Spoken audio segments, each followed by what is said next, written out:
నయనతార, విఘ్నేష్ శివన్ల మధ్య అంతా బాగానే ఉందా? లేదంటే విభేదాలేవైనా స్టార్ట్ అయ్యాయా?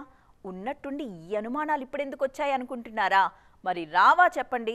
ఇన్స్టాలో విఘ్నేష్ని నయన్ అన్ఫాలో కొట్టేస్తే, అవునా అన్ఫాలో కొట్టిందా, ఇదెప్పుడు జరిగింది అనే కదా మీ సందేహం. ఆ కథంతా ఏంటో తెలియాలంటే స్టోరీ చూడాలి మరి. ఈ పాట ఇప్పటికే నయనతార రియల్ లైఫ్లో 2 సార్లు బాగా సూట్ అయింది. ఓసారి ప్రభుదేవ, మరోసారి సింబుతో ఇలాగే పెళ్లి వరకు వచ్చిన వ్యవహారం చివర్లో ఆగిపోయింది. ఇప్పుడు హాయిగా విఘ్నేష్ శివన్ను పెళ్లి చేసుకోవడమే కాదు, కమల పిల్లలతో లైఫ్ని ఎంజాయ్ చేస్తున్నారు నయన్. అంతలోనే విఘ్నేష్ నయన్ మధ్య విభేదాలు మొదలయ్యాయనే వార్తలొస్తున్నాయి. ఉన్నట్లుండి నయనతార విఘ్నేష్ మధ్య సఖ్యతపై ఇప్పుడెందుకు అనుమానం వచ్చింది అనుకోవచ్చు.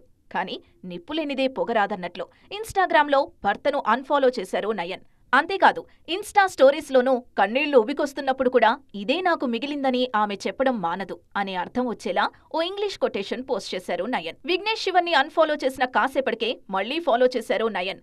టెక్నికల్ రీజన్తోనే అన్ఫాలో చేసిందనుకుందాం. మరి కన్నీళ్లుబికొస్తున్నాయనే కొటేషన్ ఎందుకు పెట్టారనేది అసలు డౌట్. గతంలో శామ్, నిహారిక సహా చాలా మంది సెలబ్రిటీస్ ముందు అన్ఫాలో చేశాకే విషయం తర్వాత విడాకుల వరకు వెళ్ళింది. నయనతార లైఫ్ అలా కాకుంటే చాలు అనుకుంటున్నారు ఫ్యాన్స్.